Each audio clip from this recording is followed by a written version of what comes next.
दोस्तों 25 जून 1950 के दिन नॉर्थ कोरिया पीपल्स आर्मी यानी केपीए के 1,35,000 सोल्जर्स 38 पैरेलल लाइन जो कि नॉर्थ कोरिया और साउथ कोरिया के बीच की बॉर्डर थी उसको क्रॉस करके साउथ कोरिया पर आक्रमण कर देते हैं और यही से कोल्ड वॉर के पहले युद्ध की शुरुआत होती है।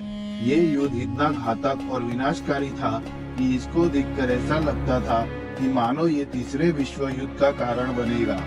अब एक तरफ था नॉर्थ कोरिया जिसको यूएसएसआर का सपोर्ट था, तो दूसरी तरफ साउथ कोरिया जिसको यूएसए सपोर्ट कर रहा था। यूएसएसआर चाहता था कि कम्युनिज्म नॉर्थ कोरिया से आगे बढ़कर जापान, साउथ ईस्ट एशिया और बाकी पूरे एशिया में फैल जाए, लेकिन अमेरिका को ये किसी भी कीमत पर मंजूर नहीं था। यूएस और यूएसएसआर के बीच हुए कोल्ड वॉर का नतीजा हमें सबसे पहले कोरियन वॉर के रूप में देखने को मिला। दोस्तों, ये कोरियन युद्ध लगभग 3 साल चला था और इन 3 सालों में कई बड़ी घटनाएं घटी थी। जैसे समर ऑफ टेरर की घटना हुई थी जिसमें साउथ कोरियन सेना ने अपने ही हजारों लोगों को इस तरह से बांधकर उन्हें गोलियों से उड़ा दिया था। साउथ कोरिया ने अपने ही लोगों को क्यों मारा था ये हम विस्तार से जानेंगे आगे इस वीडियो में। फिर साउथ कोरिया की मदद के लिए यूनाइटेड नेशंस ने रिजोल्यूशन 83 पास करवाकर 21 देशों की सेना तैयार की थी, जिसमें South Korea, America, Canada, United kingdom जैसे बड़े बड़े देशों की आर्मी शामिल थी। और दूसरी तरफ नॉर्थ कोरिया की मदद करने के लिए चीन ने अपनी बहुत बड़ी सेना भेजी थी। तो ये चीनी सैनिक है जो यालू नदी को पार करते हुए नॉर्थ कोरिया में दाखिल हो रहे हैं।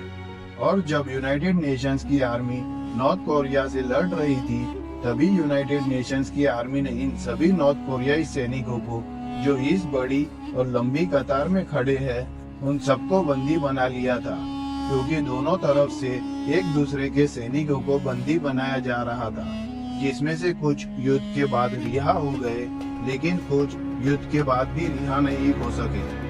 तो ऐसी ही कई बड़ी घटनाएं घटी थी इस युद्ध में, जिस कारण इतिहास के कई बड़े युद्धों में कोरियन युद्ध को भी गिना जाता है। इस युद्ध में लाखों मासूम लोग मारे गए थे, फिर भी इतिहास में इस युद्ध को भुला दिया गया युद्ध यानी फॉरगॉटन वॉर के नाम से भी जाना जाता है, क्योंकि लोगों को इस भयानक युद्ध के बारे में बहुत ही कम जानकारी है। तो मैं आज आपको कुछ उस समय की तस्वीरें और मैप्स के जरिए कोरियन वॉर का पूरा इतिहास समझाने की कोशिश करूंगा कि कोरियन युद्ध क्यों हुआ था, इस युद्ध का क्या परिणाम हुआ, कोरिया के दो अलग अलग देशों में बंटने के क्या कारण थे, इस युद्ध में 21 से भी ज्यादा देशों की आर्मी जो शामिल हुई थी वो क्यों हुई थी। इस वॉर की पूरी कहानी हम आज के इस वीडियो में जानेंगे। तो दोस्तों, अब इस मैप में आप देख सकते हैं कि ये है हमारा भारत और उसके बाद ये चाइना, और चाइना की साइड में है जापान। तो जापान और चाइना के बीच में जो देश है वो है विभाजन से पहले वाला कोरिया। आज ये दो अलग अलग देशों में बढ़ चुका है। ये ऊपर नॉर्थ की तरफ नॉर्थ कोरिया है और ये साउथ की तरफ वाला साउथ कोरिया है। लेकिन 1945 से पहले यानी वर्ल्ड वॉर 2 से पहले ये दोनों देश एक ही हुआ करते थे, जिसे कोरियन पेनिनसुला कहते थे। तो कोरियन युद्ध को जानने से पहले हम कोरिया का थोड़ा इतिहास जान लेते हैं, ताकि हम कोरियन युद्ध को आसानी से समझ सके। तो सबसे पहले ये समझते हैं कि इस देश का नाम कोरिया कैसे पड़ा। तो कोरिया नाम का ओरिजिन इस जगह रह रहे गोरियो नाम के एक प्राचीन साम्राज्य से हुआ है, जिन्होंने ईयर 918 से 1392 तक इस पूरे भाग पर राज किया था। फिर उनके बाद करीब 500 साल तक यानी 1392 से लेकर 1897 तक जोसेon वंश ने राज किया इस पूरे भाग पर, और आखिर में इन्होंने साल 1897 में अपने राज्य का नाम बदलकर कोरियन एम्पायर रख दिया, जिसके कुछ सालों बाद ही इस राज्य का पतन होना शुरू हो गया, क्योंकि उस समय वेस्टर्न कंट्रीज जैसे पोर्तुगीज, फ्रांस, ब्रिटेन वे दुनिया के बाकी अमीर देश जैसे हमारा भारत उनको अपनी कॉलोनीज बनाकर और गुलाम बनाकर उनको लूटना शुरू कर चुके थे, जिससे यह देश बहुत अमीर होने लगे थे। तो इन्हें देखकर जापान भी अपनी कॉलोनीज बनाना चाहता था, ताकि जापान भी एशिया के देशों को गुलाम बनाकर उन्हें लूटे और अमीर हो जाए। और उस समय जापान की आर्मी भी काफी मजबूत थी, तो जापान अब कोरिया को अपनी कॉलोनी बनाना चाहता था, लेकिन उस समय कोरिया पर चीन का प्रभाव ज्यादा था। इसलिए जापान ने 1894 में चीन के मंचूरिया पर पहले हमला किया, जिसे फर्स्ट सीनो जापानीज वॉर कहते हैं, जिसमें जापान जीत गया था और कोरिया पर चीन का जो प्रभाव था वो कम हो चुका था। फिर ईयर 1904 में जापान और रशिया के बीच में युद्ध हुआ था, जिसमें भी जापान जीत गया था। यानी जापान काफी मजबूत देश बन गया था उस दौर में, और इतने बड़े देश रशिया को युद्ध में हराने के कारण जापान की आर्मी उस समय दुनिया के सामने एक पावरफुल आर्मी मानी जाती थी। फिर युल्सा संधि के तहत ईयर 1905 में जापान ने कोरिया को अपना संरक्षक बना लिया, और कोरिया के जो आखिरी राजा थे एम्परर गोजोंग, उन्होंने पहले तो इस संधि पर हस्ताक्षर करने से मना कर दिया था, पर बाद में जापान के दबाव में आके उन्होंने इस संधि पर हस्ताक्षर कर दिए, क्योंकि उन्हें पता था कि अगर वो जापान को मना करेंगे तो जापान उन पर भी हमला करके उन्हें हरा देगा, क्योंकि जापान की सेना उस समय बहुत मजबूत थी। और फिर ईयर 1910 में जापान कोरिया एनेक्सेशन ट्रीटी हुई। जापान और कोरिया के बीच इस संधि के बाद कोरिया बाकायदा जापान का गुलाम देश बन गया, और उसके बाद जैसा अंग्रेजों ने हमारे भारत के साथ किया था वैसा ही जापान ने कोरिया के साथ किया, और धीरे धीरे कोरिया की जो संस्कृति थी उसे मिटाना शुरू कर दिया। उनके इतिहास, उनकी भाषा और उनकी कला और सभ्यता को भी छीन लिया गया। फिर लाखों कोरियाई लोगों को गुलाम बनाकर जापान ले जाया जाता था और उनसे वहाँ जानवरों की तरह काम करवाया जाता था। फिर जब 1938 में वर्ल्ड वॉर 2 शुरू हुआ, तब भी जापान ने लाखों कोरियाई लोगों से जबरदस्ती अपनी सेना के लिए बदतर से बदतर काम करवाए थे। वर्ल्ड वॉर 2 के दौरान जापान की सेना ने कोरियाई महिलाओं पर भी बहुत अत्याचार किए थे। वे उन्हें कंफर्ट वुमेन कहते थे, और जापान की सेना उन्हें अपने मनोरंजन का साधन मानती थी। तो जापान की इस क्रूरता का इतिहास आज भी कोरिया के दोनों देश के लोग भूले नहीं, और इसी कारण ये दोनों कोरियाई देश आज भी जापान से नफरत करते हैं। तो 1910 से जापान द्वारा जो अत्याचार शुरू हुए थे कोरियन लोगों पे, वो 1945 तक चले, क्योंकि 1945 वो साल था जब वर्ल्ड वॉर 2 यानी दूसरा विश्व युद्ध खत्म होने के कगार पर था। जापान ने एशिया के जितने भी देशों पर कब्जा किया था, उन सभी देशों को अमेरिका आजाद करा रहा था, और जापान का विशाल साम्राज्य धीरे धीरे सिकुड़ता जा रहा था। तो ईयर 1945 में जिन देशों पर या आइलैंड पर जापान की कॉलोनीज थी या जापान का कब्जा था, उन सभी देशों को अमेरिका आजाद करा रहा था, और दूसरी तरफ यूएसएसआर यूरोप में जर्मनी से लड़ रहा था। और 8 मई 1945 के दिन जर्मनी में हिटलर की मौत के बाद जर्मनी ने सरेंडर कर दिया, और अब दूसरा विश्व युद्ध समाप्त होने ही आया था। तो अब 1945 से पहले ईस्ट मंचूरिया और ईस्ट कोरिया दोनों पर जापान का कब्जा था, और यहाँ पर है पोर्ट आर्थर, उस पे भी जापान का कब्जा था, जिस पर यूएसएसआर की नजर थी, क्योंकि यूएसएसआर का कई सालों से एक सपना था कि मॉस्को से जापान तक एक रेलवे नेटवर्क बनाए, ताकि जब भी south east Asia, middle east या यूरोप में जंग हो तो वे अपनी सेना को जल्द से जल्द इस रेलवे के जरिए ट्रांसपोर्ट कर सके। लेकिन यूएसएसआर हमेशा बर्फ से ढका हुआ रहता था, इसलिए यूएसएसआर अपने लिए एक ऐसा पोर्ट ढूंढ रहा था जहां बहुत कम बर्फ गिरती हो। इसलिए यूएसएसआर की नजर पोर्ट आर्थर पर थी, और यूएसएसआर हमेशा इसे कैप्चर करना चाहता था। लेकिन यूएसएसआर शांत बैठा था और एक सही मौके का इंतजार कर रहा था। तो यूएसएसआर को ये मौका अगस्त 1945 में मिला, क्योंकि इस महीने में अमेरिका ने जापान के हिरोशिमा और नागासाकी पे एटॉमिक बॉम्ब से हमला किया, और इस एटॉमिक हमले के बाद जापान की हार तय थी, क्योंकि इस हमले ने जापान के हौसले को पूरी तरह से तोड़ दिया था। लेकिन यूएसएसआर के लिए यहाँ एक सुनहरा मौका था। इस कारण यूएसएसआर ने 8 अगस्त 1945 को ईस्ट मंचूरिया पर हमला किया, और 10 अगस्त को यूएसएसआर की सेना ने कोरिया के नॉर्थ साइड पर यानी इस तरफ कब्जा करना शुरू कर दिया था और नीचे से अमेरिका की सेना इस साउथ वाले कोरिया पर कब्जा करने निकल गई थी। और 15 अगस्त 1945 को जापान की सेना ने कोरिया में सरेंडर कर दिया। तो धीरे धीरे ऊपर से यूएसएसआर की सेना और नीचे से अमेरिका की सेना कोरिया में आगे बढ़ रही थी और अब जापान ने अपने हथियार डाल दिए थे तो यूएसएसआर की सेना इस ओर से 38 पैरेलल लाइन तक पहुंच चुकी थी और नीचे से अमेरिका की सेना इस 38 पैरेलल लाइन तक पहुंच चुकी थी। यानी कि 1945 में इस नॉर्थ वाले कोरिया पर यूएसएसआर ने कब्जा कर लिया और साउथ वाले कोरिया पर अमेरिका ने कब्जा कर लिया था। फिर अमेरिका ने कोरिया के विभाजन के लिए दो लोगों को चुना जो अमेरिकन भी थे। एक था डीन रस्क और दूसरा था चार्ल्स बॉक्सटेल और उन दोनों को ये काम दिया गया कि वे कोरिया को दो बराबर हिस्सों में बांट दे ताकि नॉर्थ में यूएसएसआर की सीमा और साउथ में अमेरिका की सीमा क्या होगी ये तय हो सके। अमेरिकी सरकार ने उन दोनों को गुप्त रूप से ये बताया था कि कोरिया का जो सियोल शहर है जो एक औद्योगिक शहर है जहाँ बड़ी बड़ी फैक्ट्रीज और इंडस्ट्रीज है, वो सियोल शहर अमेरिका वाले कोरिया का हिस्सा बन जाए। तो इन दोनों ने ऐसा ही किया।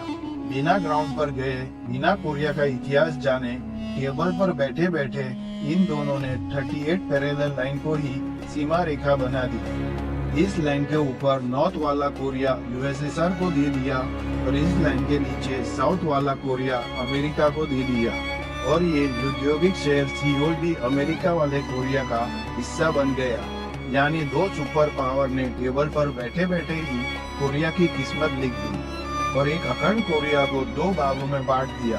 तो इस तरह से कोरिया का विभाजन हुआ था जो आज तक वापस एक नहीं हो पाए।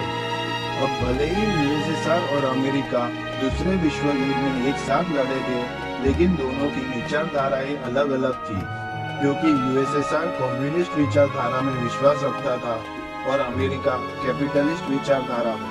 तो इन विभिन्न विचारों के कारण दोनों एक दूसरे के खिलाफ थे और ऊपर से दोनों दूसरे विश्व युद्ध के बाद दुनिया के सुपर पावर बनने की कंपटीशन में लगे हुए थे। एक तरफ यूएसएसआर चाहता था कि दुनिया के सभी देश कम्युनिस्ट विचारधारा को अपनाएं और दूसरी तरफ अमेरिका चाहता था कि दुनिया के सभी देश कैपिटलिस्ट विचारधारा को अपनाएं। जिस कारण इन दोनों के बीच 1945 में शीत युद्ध यानी कोल्ड वॉर शुरू हुआ और इस कोल्ड वॉर का पहला शिकार बना मासूम कोरिया। अब कोरिया के विभाजन के बाद यूएसएसआर और अमेरिका ने कोरिया के नेताओं को कहा कि हम अगले 5 साल तक यानी 1950 तक कोरिया को अपने कंट्रोल में रखेंगे और उसके बाद कोरिया को आजाद कर देंगे, मतलब कोरिया को एक स्वतंत्र देश बना देंगे।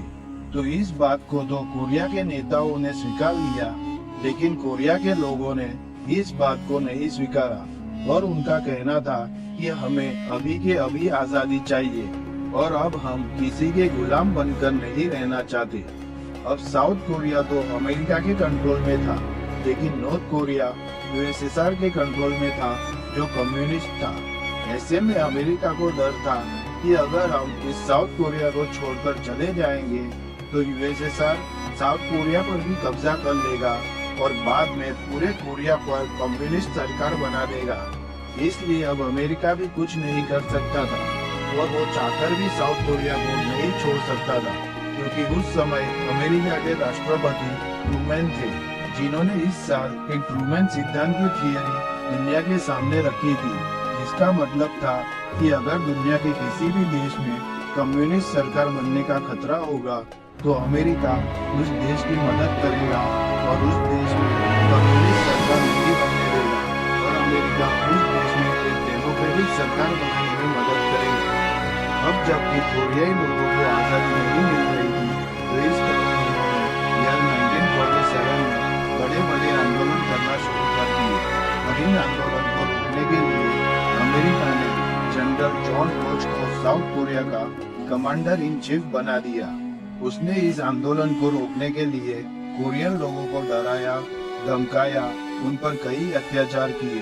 कोरियाई लोगों को बेरहमी से मारा जाता था फिर भी कोरियाई लोगों ने आंदोलन जारी रखे, जिस कारण जॉन होज ने साउथ कोरिया में मार्शल लॉ भी लागू करवाए। लेकिन इसके बावजूद भी उन आंदोलनों को रोक नहीं पाए। फिर थक हार कर अमेरिका ने इस मुद्दे को यूनाइटेड नेशंस में रखा और कहा कि आपका काम दुनिया में शांति बनाए रखने का है, इस कारण आप इस कोरियाई मुद्दे को लेकर भी कुछ ऐसा फैसला करें जिससे कोरिया में भी शांति बनी रहे। तो इस बात पर यूनाइटेड नेशंस ने अमेरिका को ये सलाह दी कि उन आंदोलनकारियों के प्रस्ताव को मान लेना चाहिए और कोरिया में इलेक्शन करवा के कोरिया को एक स्वतंत्र देश बना देना चाहिए। तो साउथ कोरिया के जो नेता थे, जो अमेरिका और लोकतंत्र में विश्वास रखते थे, उन्होंने इस प्रस्ताव को स्वीकार लिया। लेकिन नॉर्थ कोरिया यूएसएसआर के कब्जे में था और वहाँ के नेता कम्युनिज्म को ज्यादा सपोर्ट करते थे, इसलिए उन्होंने इस सुझाव को नहीं माना, क्योंकि कम्युनिज्म में चुनाव जैसा तो कुछ होता ही नहीं है, और होता भी है तो वो एक तरफा सिर्फ दिखावे के लिए होता है। इस कारण नॉर्थ कोरिया के नेताओं ने यूनाइटेड नेशंस के इस फैसले का विरोध किया और कोरिया को इससे देश बनाने का ये आखिरी मौका था जो फेल हो गया। अब जबकि कोरिया का एकीकरण करना मुश्किल हो रहा था, तो यह 1948 में यूनाइटेड नेशंस ने अमेरिका को यह सुझाव दिया कि तुम सिर्फ साउथ वाले कोरिया पर इलेक्शन करवा के उस जगह को साउथ कोरिया नाम का एक अलग देश बना दो। और इस प्रस्ताव को साउथ कोरिया के सभी नेताओं ने स्वीकार लिया और फिर 10 मई 1948 को साउथ कोरिया में इलेक्शन हुए, जिसमें सिंगमैन री साउथ कोरिया के राष्ट्रपति बने, जिन्होंने अमेरिका से पढ़ाई की थी और वे कैपिटलिस्ट विचारधारा में मानते थे और कम्युनिज्म के खिलाफ थे। इस कारण अमेरिका ने सिंगमैन री को फुल सपोर्ट किया था इस इलेक्शन को जीताने में। और फिर 20 जुलाई को साउथ कोरिया का संविधान बनाया गया और 15 अगस्त 1948 को साउथ कोरिया को एक आजाद देश घोषित कर दिया, जिसे रिपब्लिक ऑफ कोरिया कहा गया और सियोल इसकी राजधानी बनाई गई। तो अब जब साउथ कोरिया एक अलग देश बन गया, तो नॉर्थ कोरिया ने भी ऐसा ही करने का सोचा और कम्युनिस्ट विचारधारा से प्रभावित नॉर्थ कोरिया ने किम इल संग को नॉर्थ कोरिया का लीडर बना दिया। जापान ने जब कोरिया पर हमला किया था, तब ये किम इल संग कोरिया की तरफ से लड़े थे जापान के खिलाफ, लेकिन कोरिया की हार के बाद ये कोरिया छोड़कर यूएसएसआर भाग गए थे और यूएसएसआर में कम्युनिज्म सीखने के बाद ये 1945 में फिर से कोरिया लौट आए और फिर कोरिया के लोगों के सामने उसने अपने आप को एक महान योद्धा के रूप में दर्शाया और जगह जगह पे इन्होंने अपने पोस्टर लगवाए ताकि नॉर्थ कोरिया के वे राजा बन पाए।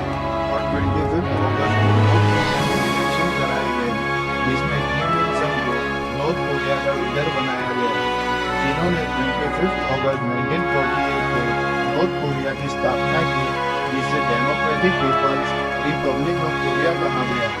लेकिन इसमें डेमोक्रेटिक शब्द तो सिर्फ नाम का ही था, क्योंकि ना तो तब नॉर्थ कोरिया में कुछ भी लोकतंत्र जैसा था और ना ही आज है।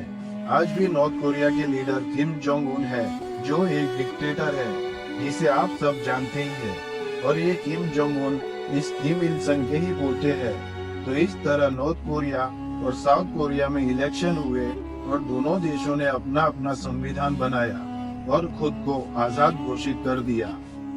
अब यहाँ पे कोरिया के नीचे एक छोटा सा आइलैंड है जेजू नाम का, जो कोरिया का ही हिस्सा है। लेकिन जैसे ही साउथ कोरिया के नेता चुनाव करके साउथ कोरिया को अलग देश बनाने लगे, तब इस जेजू आइलैंड के लोगों ने विरोध किया कि आप हमारे कोरिया के टुकड़े मत करो, क्योंकि इलेक्शन करके दो अलग देश बन जाएंगे तो हमारा अखंड कोरिया टूट जाएगा। इसलिए जेजू आइलैंड के लोग इस चुनाव के खिलाफ आंदोलन करने लगे और इस घटना को इतिहास में जेजू अपराइजिंग के नाम से जाना जाता है। अब इस आंदोलन को रोकने के लिए सिंगमैन री ने साउथ कोरिया की सेना भेजी जेजू आइलैंड, ताकि इस आंदोलन को रोका जा सके। और साउथ कोरिया की सेना ने लगभग 30,000 जेजू आइलैंड पर रहने वाले लोगों को मौत के घाट उतार दिया और तकरीबन 40,000 लोग इस साउथ कोरिया की सेना द्वारा किए गए अत्याचार के डर से जापान भाग गए। अब जेजू आइलैंड के कई लोग जो मारे गए थे, उनमें से ज्यादातर लोग कम्युनिस्ट थे। यानी नॉर्थ कोरिया के सपोर्टर थे। इस कारण अब नॉर्थ कोरिया ने विरोध किया कि साउथ कोरिया हमारे निर्दोष लोगों को बेरहमी से मार रहा है। तो इस घटना के बाद नॉर्थ और साउथ कोरिया के बीच टेंशन और बढ़ जाती है। इसलिए कुछ इतिहासकार इस जेजू विद्रोह को कोरियन युद्ध की शुरुआत भी मानते हैं। अब ईयर 1949 में साउथ कोरिया के मुंगयोंग में एक घटना हुई जहां सिंगमेन री यानी साउथ कोरिया की सेना ने 24 दिसंबर 1949 के दिन अपने ही देश के 88 लोगों को मौत के घाट उतार दिया, क्योंकि सिंगमेन री को लगा कि ये लोग नॉर्थ कोरिया के सपोर्टर हैं और ये लोग साउथ कोरिया में कम्युनिज्म को फैला रहे हैं। लेकिन इस घटना से किम इल संग बहुत नाराज थे, क्योंकि साउथ कोरिया ने इस घटना का जिम्मेदार नॉर्थ कोरिया को ठहराया और कहा कि इन लोगों को नॉर्थ कोरिया की सेना ने मारा है। अब दोनों देश एक दूसरे पे हमला करके कोरिया को फिर से एक अखंड देश बनाना चाहते थे। नॉर्थ कोरिया चाहता था कि वह साउथ कोरिया पर कब्जा करके पूरे कोरिया पर कम्युनिज्म को फैलाए, और दूसरी तरफ साउथ कोरिया चाहता था कि वह नॉर्थ कोरिया पर कब्जा करके पूरे कोरिया पर लोकतंत्र की स्थापना करे।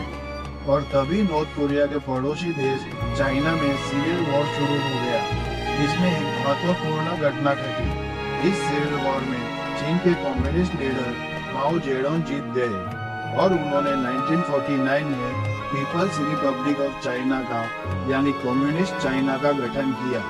लेकिन इस सिविल वॉर में नॉर्थ कोरिया ने माओ जेडोंग की बहुत मदद की थी, इसलिए अब चीन की कम्युनिस्ट सरकार नॉर्थ कोरिया के सपोर्ट में थी और यूएसएसआर को पहले से ही नॉर्थ कोरिया को सपोर्ट कर रहा था।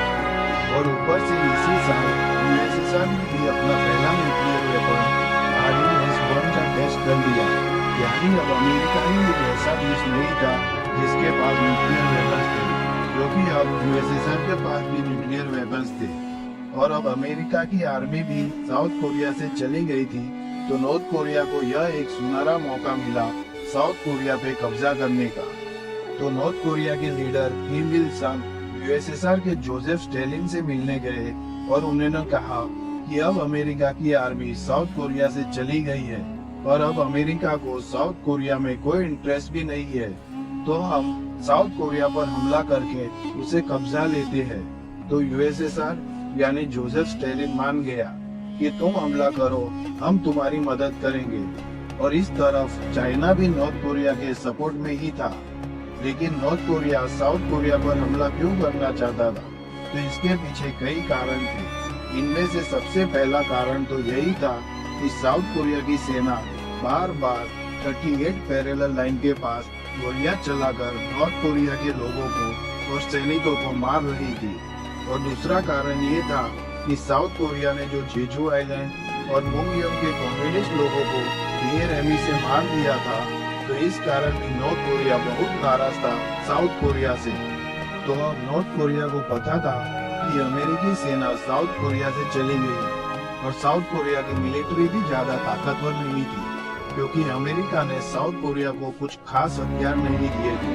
किसी भी तरह के बड़े हथियार जैसे फाइटर प्लेन ऐसा कुछ भी नहीं था साउथ कोरियन सेना के पास। तो इस बात का फायदा उठाकर 25 जून 1950 के दिन नॉर्थ कोरिया में 1,35,000 सैनिक और 150 टैंक जो कि यूएसएसआर ने दिए थे, इसके साथ ही नॉर्थ कोरिया ने इस 38 पैरेलल लाइन को क्रॉस करके साउथ कोरिया पर हमला कर दिया। और कमजोर सेना होने के कारण साउथ कोरियन सेना इस नॉर्थ कोरियन सेना का मुकाबला नहीं कर पाई। इस कारण वे धीरे धीरे 38 पैरेलल लाइन से पीछे हटती जा रही थी और नॉर्थ कोरियन सेना इस लाइन के आगे बढ़ती जा रही थी साउथ कोरियन राजधानी सियोल की तरफ। लेकिन सियोल तक पहुंचने के लिए नॉर्थ कोरिया की सेना को हान नदी को पार करना था और उस दौर में इस नदी पर एक हेंगेंग नाम का ब्रिज था। अगर नॉर्थ कोरिया की सेना इस ब्रिज को पार कर लेती तो फिर उन्हें सियोल पर कब्जा करने में ज्यादा परेशानी नहीं होती।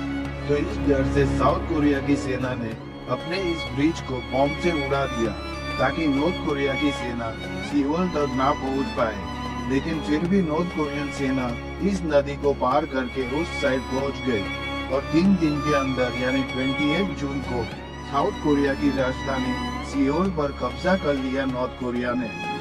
तो अब 28 जून को सियोल पर कब्जा करने के बाद नॉर्थ कोरिया की आर्मी ने 2 जुलाई को ही सियोल शहर पर भी कब्जा कर लिया। और उस वक्त अमेरिका की थोड़ी आर्मी जो जापान में ही थी वो साउथ कोरिया आती है साउथ कोरिया की मदद के लिए। लेकिन अमेरिका की आर्मी नॉर्थ कोरिया की आर्मी को रोक नहीं पाई और देखते ही देखते 21 जुलाई को नॉर्थ कोरिया की आर्मी ने डेजोन शहर पर भी अपना कब्जा कर लिया। और दूसरी ओर साउथ कोरिया के नेता सीमेन री ने अपनी सेना को ये ऑर्डर दिया कि हमारे साउथ कोरिया में जितने भी लोग जो कम्युनिज्म को फॉलो करते हैं या फिर जो कम्युनिस्ट नॉर्थ कोरिया या किम इल सम को सपोर्ट करते हैं उन सबको मार दो। इस घटना को इतिहास में वोडो लिंग मैसाकर या समर ऑफ टेरर के नाम से जाना जाता है। इसमें साउथ कोरियन सेना ने अपने ही लोगों को जो कम्युनिज्म को फॉलो करते थे उन सबको बेरहमी से मारना शुरू कर दिया।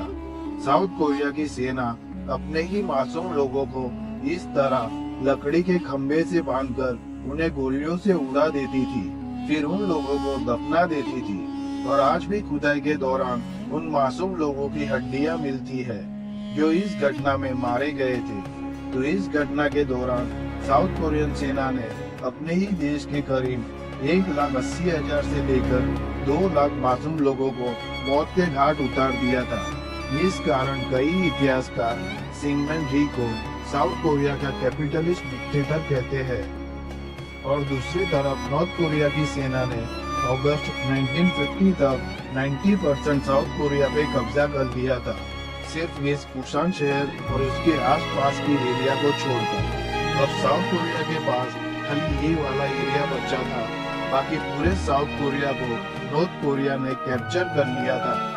अब साउथ कोरिया को बचाने के लिए सिंगमैन री ने अमेरिका और यूनाइटेड नेशन से मदद मांगी और कई बार मदद मांगने के बाद अब अमेरिका ने और यूनाइटेड नेशन ने यानी नॉर्थ कोरिया को धमकी दी कि वो साउथ कोरिया को आजाद करके अपनी सेना वहां से हटा ले और फिर से नॉर्थ कोरिया चले जाए। लेकिन नॉर्थ कोरिया ने पीछे हटने से इनकार कर दिया।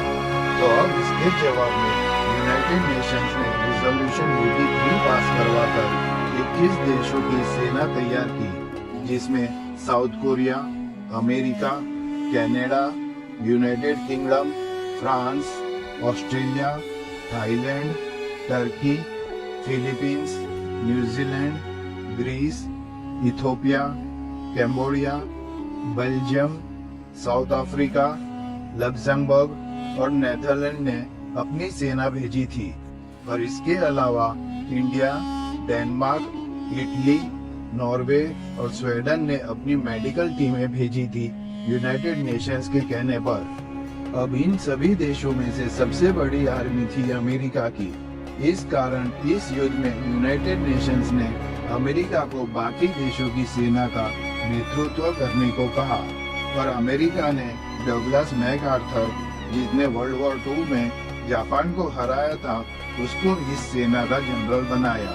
तो अब अगस्त 1950 तक यूनाइटेड नेशंस की आर्मी ने साउथ कोरिया के पुसान शहर में आना शुरू कर दिया और अगले 2 महीनों तक यही पुसान और उसके आसपास के एरिया में नॉर्थ कोरियन आर्मी से जंग जारी रही। इस कारण इस एरिया को पुसान पेरीमीटर कहते हैं और यहीं पर बैटल ऑफ पुसान पेरीमीटर हुआ था, जिसमें यूनाइटेड नेशंस की सेना के 4,500 से ज्यादा सैनिक शहीद हो गए थे। तो अब इस जगह नॉर्थ कोरिया की सेना को हराना मुश्किल हो रहा था, तो इसलिए डगलस मैकआर्थर ने नॉर्थ कोरिया को हराने का दूसरा प्लान बनाया। अब जबकि नॉर्थ कोरिया की सेना को पुसान पेरीमीटर की बॉर्डर पर सब जरूरी चीजें मिल रही थी, जैसे हथियार, खाने पीने की चीज, सैनिक, सब कुछ मिल रहा था डायरेक्ट नॉर्थ कोरिया से, इसलिए नॉर्थ कोरिया की सेना पुसान बॉर्डर पर मजबूती से लड़ रही थी। तो डगलस मैकआर्थर ने इस सप्लाई चेन को तोड़ने का प्लान बनाया और अपनी सेना को समुद्र से होकर इस इंचॉन शहर को कैप्चर करने को कहा और वहां से सीधा 38 पैरेलल लाइन पर हमला करके उसे कैप्चर करने को कहा और इस प्रकार सबसे पहले नॉर्थ कोरिया की सप्लाई चेन को तोड़ने का ऑर्डर दिया और इस मिशन को ऑपरेशन क्रोमाइट का नाम दिया गया। इसे बैटल ऑफ इंचॉन कहते हैं और ये बहुत ही महत्वपूर्ण बैटल था क्योंकि नॉर्थ कोरिया को हराने के लिए सबसे पहले उसकी सप्लाई चेन को तोड़ना बहुत जरूरी था और जैसा प्लान बनाया था ठीक वैसे ही यूनाइटेड नेशंस की सेना सिर्फ 4 दिन में यानी 19 सितंबर 1950 के दिन इंचॉन शहर को नॉर्थ कोरिया से आजाद करा लेती है क्योंकि अमेरिकन एयरफोर्स ने इंचॉन शहर पर इतनी बमबारी की कि इंचॉन शहर पूरी तरह से तबाह हो गया था और मजबूरन नॉर्थ कोरिया की सेना को वहां से भागना पड़ा था। अब इंचॉन शहर को कैप्चर करने के कुछ दिन बाद ही यूनाइटेड नेशंस की सेना ने 38 पैरेलल लाइन को भी अपने कब्जे में ले लिया जिस कारण नॉर्थ कोरिया की सप्लाई चेन टूट गई। अब पुछान पेरीमीटर के बाद नॉर्थ कोरियन सेना को सप्लाई मिलना बंद हो गया तो वो धीरे धीरे पुछान पेरीमीटर से पीछे हटने लगी और यूनाइटेड नेशंस की सेना आगे बढ़ने लगी और 27 सितंबर तक यूनाइटेड नेशंस की सेना ने पूरे साउथ कोरिया को नॉर्थ कोरिया से फिर से आजाद करा लिया। यानी युद्ध शुरू होने से पहले साउथ कोरिया के पास जो एरिया था वो साउथ कोरिया को वापस मिल गया और 38 पैरेलल लाइन पर अब दोनों कोरिया फिर से आमने सामने खड़े हो गए।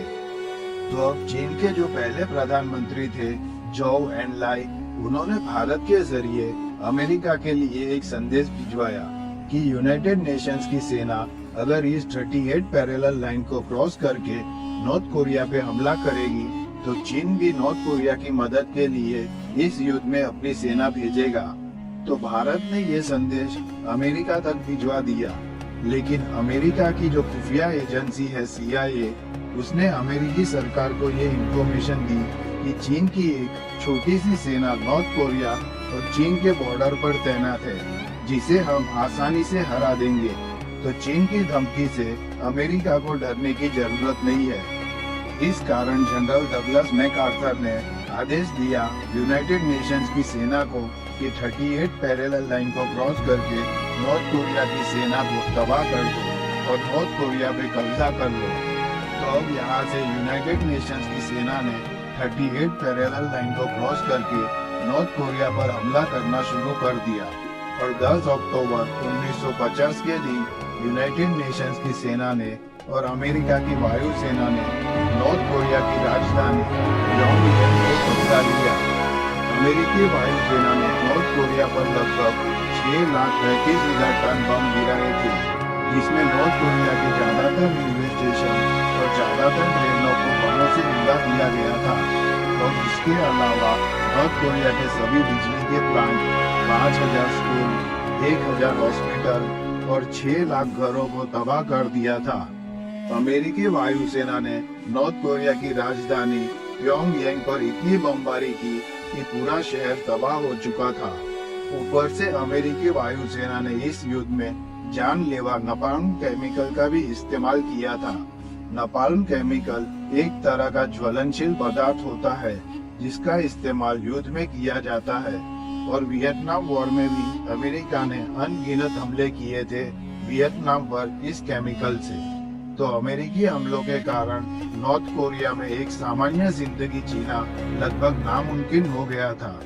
नॉर्थ कोरिया अब एक अंडरग्राउंड देश में बदल चुका था क्योंकि जमीन पर तोपों और सेना द्वारा किया गया युद्ध और आसमान से वायु सेना द्वारा की गई बमबारी और नपाल्म केमिकल के रूप में बरसती आग ने नॉर्थ कोरिया को एक बंकर में छुपा हुआ देश बना दिया था। अब इस तरह के हमले के बाद नॉर्थ कोरिया के ज्यादातर शहर और गांव बर्बाद हो गए और देखते ही देखते नॉर्थ कोरिया मलबे के ढेर में बदलने लगा। इस बमबारी के कारण नॉर्थ कोरिया के लाखों आम लोग मारे गए और हजारों लोग भूखमरी के कारण मर गए। और इस हमले के बाद अमेरिकी विदेश मंत्री का एक बयान आया कि हमने नॉर्थ कोरिया में हर एक चीज पर बमबारी की है। तो हम इस बयान से ये अंदाजा लगा सकते हैं कि अमेरिका ने नॉर्थ कोरिया की क्या हालत की होगी। तो प्योंगयांग को बचाने के बाद यूनाइटेड नेशंस की सेना जहां तक नॉर्थ कोरिया में सब कुछ कब्जा लेती है और नॉर्थ कोरिया के जितने भी सैनिक जिंदा बचे थे उन सबको यूनाइटेड नेशंस की सेना बंदी बना लेती है। अब यूनाइटेड नेशंस की सेना इस चोजन शहर तक पहुंच गई जो चीन के बॉर्डर के बिल्कुल पास में ही था। तो चीन को अब डर लगने लगा कि अगर यूनाइटेड नेशंस और अमेरिका नॉर्थ कोरिया को कब्जा लेंगे और उसे लोकतांत्रिक देश बना देंगे तो चीन जो कि एक कम्युनिस्ट देश था तो उसके लिए एक खतरा था, क्योंकि ये कम्युनिस्ट विचारधारा को पसंद नहीं करते। तो इस कारण अब चीन ने यूएसएसआर से मदद मांगी और यूएसएसआर ने चीन को सपोर्ट करते हुए कहा कि तुम युद्ध में कूदो, मैं तुम्हें वायुसेना, हथियार और आर्थिक मदद दूंगा। तो अब चीन के नेता माओ जेडोंग नॉर्थ कोरिया की मदद करने के लिए 1 नवंबर 1950 के दिन अपने 1,50,000 सैनिक भेजकर इस युद्ध में कूद पड़ते हैं। अब यालू नदी जो नॉर्थ कोरिया और चीन के बॉर्डर है उसे चीन के सैनिक पार करके नॉर्थ कोरिया के चोजन शहर तक पहुंच जाते हैं। अब इस चोजन शहर में पहली लड़ाई हुई चीन और यूनाइटेड नेशंस की सेना के बीच, जिसमें चीन आसानी से जीत गया और यहाँ से आगे बढ़ते बढ़ते चीनी सेना 25 नवंबर 1950 के दिन इस चोंगचोन नदी तक आ गई और यहाँ पर बैटल ऑफ चोंगचोन हुआ। इसमें भी चीन जीत गया और 1950 के आखिरी दिनों तक चीन की सेना इस छठी पैरेलल तक पहुंच चुकी थी, यानी नॉर्थ कोरिया फिर से यूनाइटेड नेशंस के कब्जे में से आजाद हो चुका था। अब यह 1951 के शुरुआत में ही चीन और नॉर्थ कोरिया की सेना ने फिर से 38 पैरेलल लाइन को क्रॉस किया और 4 जनवरी तक दोनों ने मिलकर फिर से साउथ कोरिया की राजधानी सियोल को दोबारा कब्जा लिया। लेकिन इस कारण अमेरिका के जनरल डगलस मैकआर्थर को इतना गुस्सा आया कि उसने चीन को धमकी दी कि अगर तुम और आगे बढ़े तो हम तुम पर न्यूक्लियर बॉम्ब गिरा देंगे। लेकिन अब अगर न्यूक्लियर अटैक हुआ तो अब यूएसएसआर भी चुप नहीं बैठेगा, क्योंकि अब यूएसएसआर के पास भी न्यूक्लियर वेपन्स थे, जिस कारण वर्ल्ड वॉर 3 शुरू होने का खतरा और बढ़ जाता। और वर्ल्ड वॉर 2 खत्म हुए सिर्फ 5 साल ही हुए थे, इसलिए कोई देश वर्ल्ड वॉर 3 शुरू करना नहीं चाहता था। तो ऐसा ना हो, इस कारण यूनाइटेड नेशंस ने डगलस मैकआर्थर को जनरल के पद से उतार दिया और उनकी जगह पर मैथ्यू रिजवे को जनरल बनाया गया, जिसने आते ही यूनाइटेड नेशंस को और सैन्य मदद भेजने को कहा, क्योंकि इन्हें डर था कि नॉर्थ कोरिया और चीन साउथ कोरिया की राजधानी सियोल को कब्जाने के बाद फिर से कहीं पूरा साउथ कोरिया ना कब्जा ले। तो इस कारण यूनाइटेड नेशंस ने फरवरी 1951 में दोबारा एक बड़ी सेना भेजी जो सियोल में चीनी और नॉर्थ कोरियन सेना से लड़ती है। इस लड़ाई को ऑपरेशन किलर कहा जाता है, जिसमें चीन के करीब 8,000 सैनिक मारे गए। इसके बाद मार्च 1951 में यूनाइटेड नेशंस की सेना ने सियोल के पास के एरिया में ऑपरेशन रिपर शुरू किया, जिसमें उनके 500 से ज्यादा सैनिक और सामने चीन और नॉर्थ कोरिया के हजारों सैनिक शहीद हो गए और कई हजारों सैनिकों को यूनाइटेड नेशंस ने बंदी बना लिया। अब जो कि चीन और नॉर्थ कोरिया के कई सैनिक शहीद हो गए थे, तो इस कारण उनकी सेना अब कमजोर होती जा रही थी।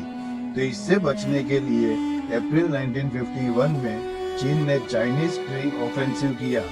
सबसे पहले इमजिन नदी के पास किया, जो सियोल और 38 पैरेलल लाइन के बीच में हुआ था, जिसे बैटल ऑफ इमजिन रिवर कहते हैं। और दूसरा ऑफेंसिव किया कैप्योंग में, जिसे बैटल ऑफ कैप्योंग कहते हैं। लेकिन इस ऑफेंस से चीन और नॉर्थ कोरिया को फायदा कम और नुकसान ज्यादा हुआ, क्योंकि यूनाइटेड नेशंस की वायुसेना ने ऊपर से अनगिनत बम गिराए इन पर। इस कारण इस चाइनीज स्प्रिंग ऑफेंसिव के दौरान चीन और नॉर्थ कोरिया के करीब 1,60,000 सैनिक शहीद हो गए और यूनाइटेड नेशंस के 15,000 से भी ज्यादा सैनिक शहीद हो गए थे। इसलिए अब चीन और नॉर्थ कोरिया दोनों की सेना पीछे लौटकर वापस 38 पैरेलल लाइन पर आ गए, यानी नॉर्थ कोरिया और चीन इस लाइन के नॉर्थ साइड में आ गए और साउथ कोरिया और यूनाइटेड नेशंस की आर्मी इस लाइन के साउथ साइड में आ गई। यानी जहां से युद्ध की शुरुआत हुई थी वापस वहीं पर सब कुछ आ गया। तो अब थक हार कर जून 1951 में आर्मिस्टिस टॉक्स की शुरुआत होती है, जो एक तरह का शांति समझौता होता है, क्योंकि इस युद्ध में लाखों सैनिक और लाखों लोग मारे जा चुके थे और इस युद्ध में खरबों रुपये का आर्थिक नुकसान भी हो चुका था। अगर ये युद्ध और चलेगा तो और नुकसान होगा और कई लोगों की जाने जाएगी। इसलिए अब यूनाइटेड नेशंस को लगा कि कोरिया को एक करना बहुत मुश्किल हो रहा है, तो शांति वार्ता करके इस युद्ध को खत्म कर देना चाहिए। लेकिन दोनों ओर से एक दूसरे के हजारों सैनिकों को बंदी बनाया गया था, इस कारण ये शांति समझौता नहीं हो पाया। और फिर अक्टूबर में भी एक बार फिर शांति समझौता करने की कोशिश की गई, लेकिन तब भी फेल हो गया। इस शांति समझौते के दौरान भी दोनों साइड के बीच युद्ध तो जारी ही था, लेकिन अब बड़ी लड़ाई नहीं हो रही थी। बस 38 पैरेलल लाइन पर दोनों के बीच समय समय पर छोटे मोटे हमले होते रहते थे।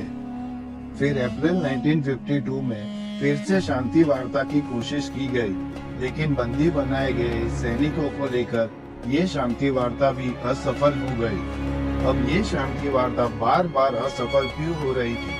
क्योंकि अमेरिका ने नॉर्थ कोरिया और चीन के जो 1 लाख से भी ज्यादा सैनिकों को बंदी बनाया था, उनमें से कई ऐसे सैनिक थे जो थे तो साउथ कोरिया के, लेकिन जब युद्ध की शुरुआत में नॉर्थ कोरिया ने इन पर कब्जा किया था, तब इन साउथ कोरियन सैनिकों को नॉर्थ कोरियन सेना ने मजबूरन नॉर्थ कोरियन सेना में शामिल करा दिया, और अगर वे ऐसा करने से मना करते तो उन्हें मार दिया जाता था। इस कारण ये लोग मजबूरन नॉर्थ कोरियन सेना में शामिल हो गए थे, और कई सैनिक ऐसे थे जो नॉर्थ कोरिया के आम लोग थे, जिन्हें नॉर्थ कोरियन सरकार ने जबरदस्ती युद्ध लड़ने भेज दिया था।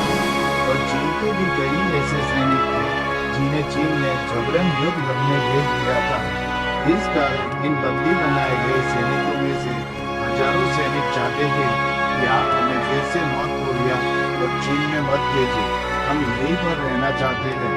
जिसके चलते यूनाइटेड नेशंस और अमेरिका दोनों दुविधा में पड़ गए थे कि इन सैनिकों का क्या करें। अगर इन्हें वापस नॉर्थ कोरिया और चीन में भेजते हैं तो ये मानवता के खिलाफ होगा, और दूसरी ओर चीन और नॉर्थ कोरियन सरकार तभी शांति वार्ता करने को तैयार थी जब उन्हें उनके सभी सैनिक वापस मिले जिन्हें यूनाइटेड नेशंस ने बंदी बनाया है। अब उनमें से कई सैनिकों को वापस चीन और नॉर्थ कोरिया जाना ही नहीं था। इस कारण से बार ये शांति वार्ता असफल हो रही थी। अब दूसरी तरफ मार्च 1953 में यूएसएसआर के लीडर जोसेफ स्टालिन की मौत हो गई। इसके बाद जॉर्ज जी मेलेनकोव नए लीडर बने यूएसएसआर के, और कोरियन युद्ध को लेकर इनकी विचारधारा जोसेफ स्टालिन से बिल्कुल अलग थी। इन्होंने शांति बनाए रखने का रुख अपनाया, यानी ये चाहते थे कि कोरियन युद्ध अब खत्म हो जाए और वहाँ अब शांति बनी रहे। लेकिन ये बात सुन के इस तरफ चीन और नॉर्थ कोरिया लड़खड़ाने लगे, क्योंकि ये दोनों अभी नए देश बने थे। चीन 3 साल पहले ही बना था और नॉर्थ कोरिया कुछ 8 साल पहले ही बना था, इसलिए इनकी मिलिट्री भी इतनी स्ट्रॉन्ग नहीं थी और न ही इनके पास युद्ध लड़ने के लिए इतने पैसे थे। इन्हें आर्थिक मदद, हथियार और वायुसेना के विमान तो यूएसएसआर दे रहा था। इसलिए जब यूएसएसआर ने शांति का रास्ता अपनाया तो मजबूरन चीन और नॉर्थ कोरिया को भी शांति वार्ता करनी पड़ी। तो 27 जुलाई 1953 के दिन पनमुन में शांति समझौता हुआ। इस समझौते में दोनों कोरिया के बीच पहले जो सीमा रेखा थी उसमें थोड़ा बहुत फेरबदल किया गया। युद्ध से पहले ये 38 पैरेलल लाइन दोनों के बीच की बॉर्डर थी, लेकिन इस समझौते के बाद एक नया डीमिलिट्री जोन बनाया गया। ये जो लाइन है ये नई बॉर्डर बनी दोनों कोरिया के बीच। इसमें ये भी शर्त रखी गई कि दोनों देश के सैनिक इस नई बनी बॉर्डर के 2-2 किलोमीटर तक अंदर रहेंगे, यानी नॉर्थ कोरिया की सेना इस जोन के इस तरफ 2 किलोमीटर अंदर रहेगी और साउथ कोरिया की सेना इस तरफ 2 किलोमीटर अंदर रहेगी। और सबसे मजेदार बात तो ये थी कि इस युद्ध के बाद दोनों कोरिया ने जीत का जश्न मनाया। साउथ कोरिया ने कहा कि ये युद्ध हम जीते हैं, तो नॉर्थ कोरिया ने कहा कि ये युद्ध तो हम जीते हैं। पर असल में ये युद्ध कोई नहीं जीता था और ना ही कोई हारा था। अब जानते हैं कि उन सैनिकों का क्या हुआ जिन्हें बंदी बनाया गया था और जिस कारण ये समझौता नहीं हो पा रहा था। तो इसके लिए यूनाइटेड नेशंस ने एक कमेटी का गठन किया, न्यूट्रल नेशंस सुपरवाइजरी कमीशन यानी NNSC का। और इसके लिए ऐसे 5 देशों को चुना गया जो इस युद्ध के दौरान न्यूट्रल थे। तो अमेरिका ने इसमें स्वीडन और स्विट्जरलैंड को शामिल करवाया, तो चीन ने पोलैंड और चेकोस्लोवाकिया को इसमें शामिल करवाया। और 5वां था हमारा भारत, जिसने इस कमेटी में एक अध्यक्षता की भूमिका निभाई थी। और भारतीय सेना के प्रमुख जनरल KS त्रिपाठी इस कमेटी के अध्यक्ष थे। और भारत ने अपने 6000 सैनिकों को कोरिया भेजा था ताकि युद्ध में बंदी बनाए गए सैनिकों की अदला बदली कर सके और उनसे बातचीत करके ये तय कर सके कि किसको वापिस अपने देश जाना है और किसको नहीं जाना है। तो यूनाइटेड नेशंस ने नॉर्थ कोरिया और चीन के जो टोटल 1 लाख से भी ज्यादा सैनिकों को बंदी बनाया था, जिसमें से करीब 82,000 नॉर्थ कोरियन और चीनी सैनिकों को वापस नॉर्थ कोरिया और चीन भेज दिया गया और करीब 22,000 नॉर्थ कोरियन और चीनी सैनिकों ने वापस अपने देश में जाने से मना कर दिया। और उस तरफ नॉर्थ कोरिया और चीन ने यूनाइटेड नेशंस और साउथ कोरिया के जिन 13,000 सैनिकों को बंदी बनाया था, उन्हें वापस साउथ कोरिया भेज दिया गया। और अजीब बात तो ये है कि यूनाइटेड नेशंस और साउथ कोरिया के करीब 400 सैनिकों ने वापस आने से मना कर दिया और इन्होंने नॉर्थ कोरिया में ही रहना पसंद किया, जिसमें से 21 सैनिक अमेरिका के भी थे। तो ये अदला बदली अगले साल 1954 तक चली थी। इसे इतिहास में ऑपरेशन बिग स्विच के नाम से जाना जाता है। भारत ने इस पूरे युद्ध में किसी का भी पक्ष नहीं लिया था, लेकिन विश्व शांति के लिए किए गए प्रयासों के कारण भारत की अच्छी खासी इमेज बन गई थी दुनिया के सामने। और नेहरू जी के इस योगदान के कारण वे आने वाले समय में एक विश्व नेता के रूप में उभर कर सामने आए थे। यानी शांति समझौते का ये दिन जितना कोरिया के लिए ऐतिहासिक था, उतना ही भारत के लिए भी था। अब युद्ध तो खत्म हो चुका था, लेकिन लाखों लोगों ने अपनी जानें गंवाई थी। नॉर्थ कोरिया ने अपने 29 लाख लोगों को गंवाया था, जिसमें 9 लाख सोल्जर्स थे और 30 लाख मासूम जनता थी। वहीं दूसरी तरफ साउथ कोरिया ने इस युद्ध में 14 लाख लोगों को गंवाया था, जिसमें 4 लाख सैनिक थे और 10 लाख मासूम जनता थी। इतना ही नहीं, चीन ने अपने 6 लाख, अमेरिका ने अपने 3,60,000 और यूनाइटेड नेशंस ने अपने 8,000 से ज्यादा सोल्जर्स गंवा दिए थे। मतलब दोनों कोरिया के मिलाकर करीब 30 लाख आम लोग मारे गए थे, जिनका इस युद्ध से कुछ भी लेना देना नहीं था। इन मासूम लोगों के मरने के पीछे का सबसे बड़ा कारण था अमेरिकी वायुसेना द्वारा गिराए गए 6,35,000 टन बम, जिनसे नॉर्थ कोरिया के सभी रेलवे स्टेशन, सभी बिजली प्लांट, 5,000 स्कूल, 1,000 हॉस्पिटल और 6 लाख घर तहस नहस हो गए थे। शायद ही ऐसी कोई इमारत बची हो जिस पर अमेरिकी वायुसेना ने बम ना गिराए हो। अब बात करते हैं कि इस युद्ध को भुला दिया गया युद्ध यानी फॉरगॉटन वॉर क्यों कहते हैं। तो Korean war second world war और वियतनाम वॉर के बीच में हुआ था। इस कारण ज्यादातर लोगों को कोरियन वॉर के बारे में बहुत कम जानकारी है। अब ये जानते हैं कि इस युद्ध के बाद आज तक इन दोनों देशों में क्या बदलाव आए हैं। तो आज की तारीख में साउथ कोरिया एशिया के सबसे डेवलप कंट्रीज में से एक माना जाता है। आज साउथ कोरिया टेक्नोलॉजी और कंप्यूटर हार्डवेयर के मामले में बहुत आगे निकल चुका है। इस देश में कई ऐसे बड़े ब्रांड हैं जिसे आज पूरी दुनिया इस्तेमाल कर रही है। सैमसंग और हुंडई जैसी ब्रांड आज दुनिया भर में फेमस है। वहीं दूसरी तरफ आज नॉर्थ कोरिया के तानाशाह किम जोंग उन है, जो किम इल संग के ही पोते हैं। आज भी नॉर्थ कोरिया में तानाशाही चलती है। और इस देश में वही होता है जो यहाँ का तानाशाह चाहता है। ना ही तो इस देश का कुछ विकास हुआ और ना ही इस देश को बाहरी दुनिया से कोई लेना देना है। नॉर्थ कोरिया सिर्फ चीन के साथ थोड़ा बहुत रिलेशन मेंटेन करता है और आज की तारीख में नॉर्थ कोरिया दुनिया का सबसे खराब देश होगा, क्योंकि वहाँ के तानाशाह ने लोगों पर बहुत सारे प्रतिबंध लगा रखे हैं, जैसे इंटरनेट का इस्तेमाल नहीं करना, जीन्स पहनने की मनाही, न्यूज देखने की मनाही, दूसरे देशों में जाने पर पाबंदी, ऐसे बहुत सारे प्रतिबंध है नॉर्थ कोरिया में, जिस कारण नॉर्थ कोरिया को दुनिया का सबसे बदतर देश माना जाता है। और अब आखिर में बात करते हैं कि इतने बड़े भयानक युद्ध के बाद दोनों देशों को क्या मिला। तो दोनों देशों की बॉर्डर में ज्यादा कुछ फर्क नहीं पड़ा, क्योंकि पहले जो 38 पैरेलल लाइन दोनों देशों के बॉर्डर थी वही आज भी है। और पहले नॉर्थ कोरिया जो कम्युनिज्म को फॉलो करता था वो आज भी वही करता है, और साउथ कोरिया जो लोकतंत्र को फॉलो करता था उसने युद्ध के बाद भी लोकतंत्र को ही अपनाया। मतलब इतने भयानक युद्ध के बाद भी कुछ हासिल नहीं हुआ, सिर्फ लाखों मासूम लोगों की जाने गई और किसी को कुछ नहीं मिला। तो दोस्तों आज के वीडियो में बस इतना ही। अगर वीडियो अच्छी लगी हो तो लाइक, शेयर और सब्सक्राइब करना मत भूलना। Thank you.